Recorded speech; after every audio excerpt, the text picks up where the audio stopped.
Python and an editor installed and going. I know for some of you, you took CS 110, maybe just barely, and it's no problem, you're ready to go. For others of you who need some help, we're going to try and get that done today. So let's go to Miniconda. Just go in your search bar, type Miniconda. So you could download regular Python, but Miniconda, so Anaconda is a bigger distribution that includes Python and like tons of packages, just kind of a all batteries included thing. Miniconda is a minimal version of that. It just has Python and Conda and the things that they need just to work on just that. And Conda is kind of a package manager. It's a little bit more than a package manager, but it'll make things very convenient to, as you get going in Python, to install other pieces. So I would recommend the Miniconda version. If you're on Windows, just click this link and you'll have a standard installer. If you're on Mac, you got to figure out if you're on an Intel Mac or one of the newer Apple silicon chips. So if you don't know, go to the Apple icon and look at About This Mac. Mine says M1, so if you have an M1, M2, or whatever number it is, that's an Apple silicon, so you need one of the later ones. And actually, I think if you're past M1, if you're like on M2 or later, you probably have to do the command line version, which I'll show you in a second. But anyway, Windows here for Mac, Intel. I think the PKG one will be the easiest for you. So this is kind of a standard installer, PKG. For Apple Silicon, which I'm on, I'm going to download this PKG one. And now, if you are, not as fast as I thought. So here we got it. There's my package. Continue, license, agree. Yeah, just defaults are fine. Put in my password here. And this will take a second for it to run some things. So let me look at the command line one. If you're on Linux or maybe a very new Mac with the newer M systems, and this is actually my preferred way to do it as a terminal anyway, because I have more control about where this goes. But just open up a terminal window. I guess I should show you Spotlight. So if you open up Spotlight and just type terminal, you can open it up, or you can navigate there. I don't even remember how. Let's see. Oh yeah, so you just go to Finder. I'm used to doing things on the keyboard. Applications, and then Utilities, and there's Terminal. Okay, Terminal, as you get going further in scientific computing, very useful. But these instructions, you don't have to know what they mean, but this just makes a new directory, and you can choose this name. It's going to download this file that was up here, and it's going to run the script. It's not quite the PKG one. This is a different version of it. It's the one that I didn't do, not the PKG, but this bash one. I'll run it to install it, and then we'll move that file and then do some configuring here. Okay, Linux, but all you have to do, copy and paste. Okay, ours ran, installed. Again, slightly different location. If I want to know the location, I could do, I gotta open a new window, type which, and there it is. I'm going to remember that. If you do the Windows installer, just do the defaults. One of the options will say like, what does it say? Something like, I don't know, link as default, make this the default thing or something, so that VS Code and PyCharm can find it. You want to check that box, so it'll make it easier for you. You won't have to remember what this path is. It should just work. But anyway, here's a path installed in the op directory, not where I usually do it. That's all right. So we've got Python, and I can see that because it's got the path, and I could just type Python and see that it opens up Python. Great, and Python's open. It's version 3.12 here, and I can compute stuff and get out of there. Okay, so now we're going to use PyCharm, so search for that. My preferred editor is actually VS Code, and you can use whatever you want, PyCharm, VS Code, Spider, Jupyter, whatever you like. But this is what CS110 uses, so I think most people are using that, so I just want to show you that to kind of keep things consistent. Click on Download. You'll get a different page if you're on Windows. Here I'm on the Mac. Make sure you go down to Community Edition. This is a paid version. You can do this if you want to pay for it, but this is the free version. Again, if I'm on a Mac, I got to remember I'm on Apple Silicon, so click that one, different chipset, and then it's going to download, and this might take a bit longer. We'll wait for that to download. And then I'll try to set it up, and we'll see how it goes, because actually, like I said, I've never actually used PyCharm until this morning, trying to get this set up. But we'll hopefully work this out. Almost there. And we're there. Okay, so we got just a standard thing. Slide it over the applications, and you could double click that and find it if you want, or do their keyboard shortcuts. So I've opened that up, waiting for that to open up. And yes, I want to open it. Okay, so do I want to import settings? I'm going to assume you don't have any settings, so, and I don't know what it does. So I'm just going to skip that. And I'm going to have to create a new project. I don't really, okay, so project name. Let's just call this ME275. This is just going to be our configuration for the year. I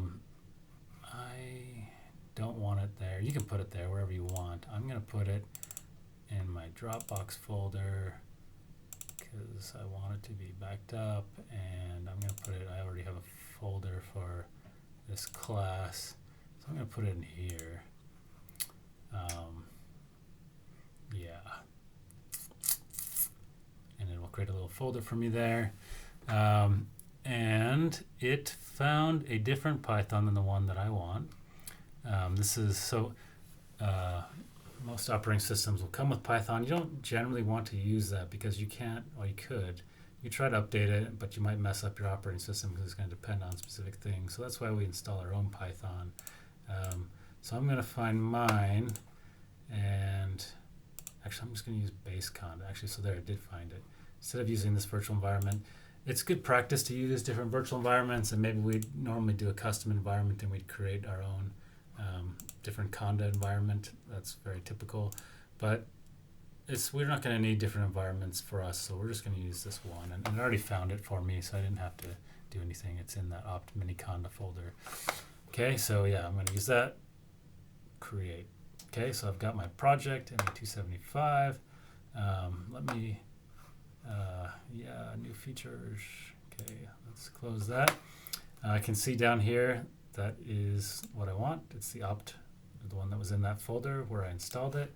So let me create a new folder here, new Python file, and I'll just call it example. Okay, so I've got example.py. And, oh yeah, I need to install a few more packages, but let's just make sure this works. Let's just do like 3 plus 3, and I'm going to run this. I could click this little triangle, and it ran it, and that I didn't even print anything or do anything, so I couldn't see anything. So let's assign this to a variable and then print it out. Okay, and run it again, and there I got 6. So that was awesome. That font's a little small, so let me open up my preferences. Sorry, I did a keyboard shortcut. Let's just go to preferences here. Let's see, I think editor, font, and I'm going to go to something bigger. I'll go quite big so that you can see what I'm doing. And then, I don't know, I like this font, I guess. That's one I've used. Okay, so yeah, Python runs, we're in here, great. So we need a few more things than we needed from 110. We need the kind of the scientific stack of numpy, scipy, matplotlib. So let me see if I can figure this out in PyCharm. Like I said, I usually would do this from the command line. And I don't know, I think I showed you this, like you could just do conda install, what was I installing? Oh yeah, numpy, scipy, matplotlib. You could just do that and you'd be done. Or if you like a graphical approach, we're here. Let's see, which one is packages? This one with the stack of stuff. We've got Python packages. And let's just type numpy. And it says, okay, we found a bunch here. You could do it through py or conda. I'm going to do here through conda. It says I haven't installed any, so I just click install. And yeah, the latest one sounds great. And yeah, it looks like it's doing stuff. Okay, so it installed it. And yes, so let's do another one. For now, all we need is matplotlib. So in the interest of time, I'm not going to do scipy, but you should do scipy at some point. We'll definitely need that. But let's do matplotlib. That one might take a little longer. There it is.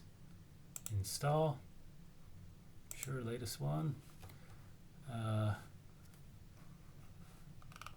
is this? Failed warning. It's incompatible with options because I don't have the right version of numpy. That's why I like doing things on the command line. Okay, so here's what I'm going to do. It's annoying. But good to have issues here, right? So let's see this guy. Right click, uninstall. Uninstall. Yeah, that's fine. Oh, it's still working on it. Okay, let's do matplotlib first. So this is why I like to type. You saw when I typed this out, I did them all at the same time. That makes sure I get compatible versions for all of them. I don't know how to do that in this package manager. I've never used this, but and here we go. Latest one. Well, hopefully that will work. Seems to be working. Okay. And I might take a minute. So while that's going, I'll search up numpy, and then it's going to show me a version I think that's compatible with.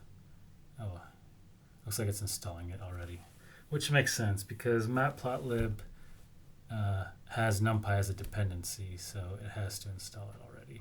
Okay, so it installed the version. Notice it's not the latest, it's showing this arrow. I assume that's what this means here, is that that's the latest, and if I want to update it, I could, but it won't be compatible with the latest version of matplotlib, so we're going to keep that as is. I guess I might as well do scipy while we're here. Let's install that. Those two should be compatible. Usually the latest version of numpy, scipy kind of stay in lockstep. Okay, so yeah, that's working on that. I think I'm going to move on here. So let's see if that's working. Oops, I don't know how I did that. Okay, so let's import numpy as np as we learned about in class. Let's create an array, 1, 2, 3, and we'll print it out. And that's it. And whatever skeletons are is going on. So let's let this finish. Scipy is a bit bigger than numpy. Is going to take a minute. But I think I have numpy done, so I'm just going to move on. Run this, see what happens. Yep, it ran. Okay, so printed my array, so I've got numpy. That's great. We didn't do yet any plotting in class, but let's just do that real quick. I'm going to create a linear spaced array from 0 to 1, and I'm going to have 20 elements.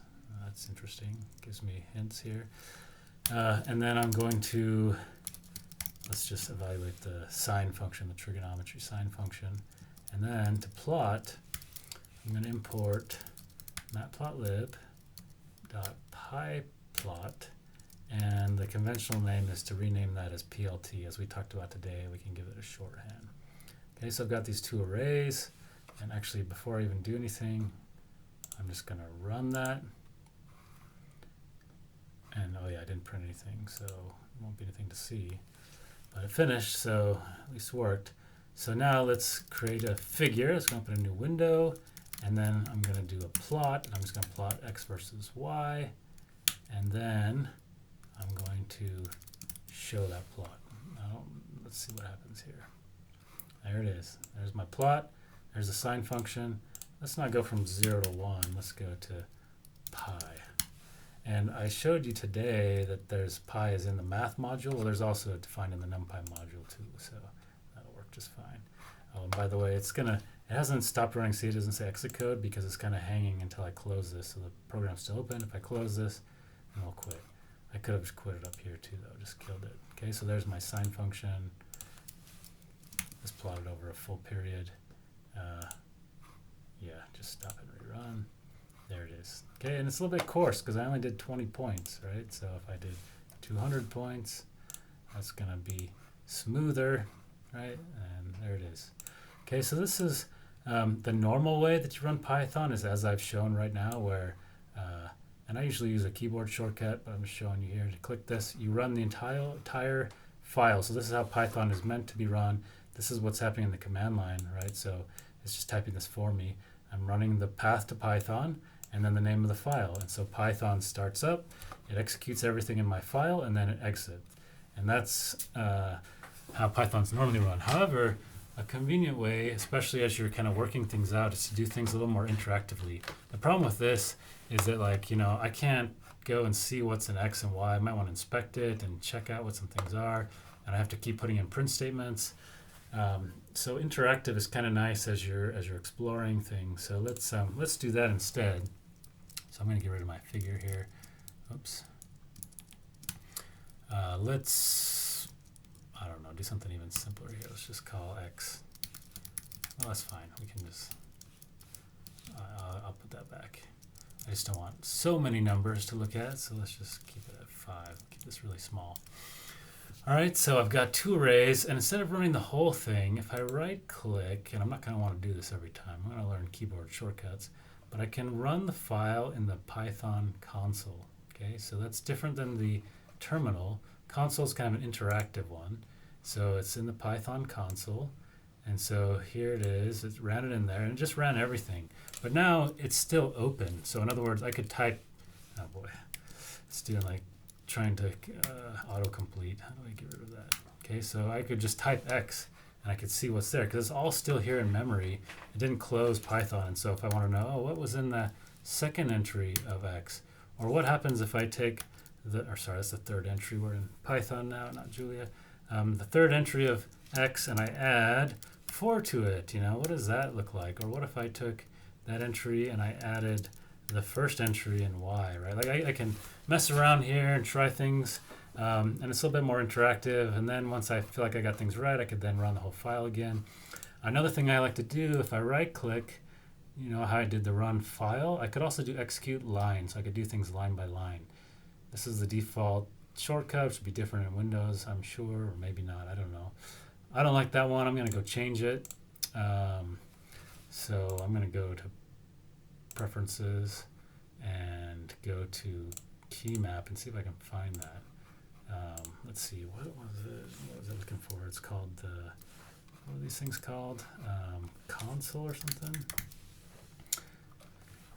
Yeah, execute selection. Yeah, okay, so it's called execute selection. It's going to be selection or line, depending on if you select anything. So I'm going to double click that, add a shortcut, and I'm just used to doing Command Enter. It's already assigned other things, but I don't care. I'm going to remove all the other ones because I want to use that. So now, notice what will happen. If I wanted to do something like, what's x2 plus y2, I can do this stuff here, or y3, and I hit my keyboard shortcut, and notice how it just sent it down here. So this is what I was doing in class today, and sorry I didn't really explain that. And this just allows me to do things interactively, so I could try things and say, oh, what is x plus y, and then I just execute it, and it shows it down here. And it's a great way to kind of explore interactively, and then once you got things working as you want, you always want to rerun it, because what will happen is, for example, like I could do, for example, I could define, I don't know, I could define variables like I could execute z equals 3. Z's in memory here, and then later I deleted that, and I say, oh, what's z plus x? And it'll run, right? But z is no longer in the script, so, and that's why this red thing is highlighting that to warn me that's the case. So if I try to run the script, like, of course I can still run it because z's here in memory and interactive land, but if I go back to my terminal and run it, it runs, remember, it stops Python, starts from the beginning, executes each line, and it gets to here, and it's like, there's no such thing as z, right? So you always want to do that after you interact with things, you know. It's a good sandbox to play around, but make sure you run a file, because that's what's actually going to happen when you execute your scripts, you know, and you're sharing these with others or whatever. So let me go back to that console. So those are just the two modes, kind of the terminal, console, packages if you want to install things. I think we installed everything. Let's just check if scipy got installed, and yes it did. So we're good to go. We're ready for class. So that's it for today.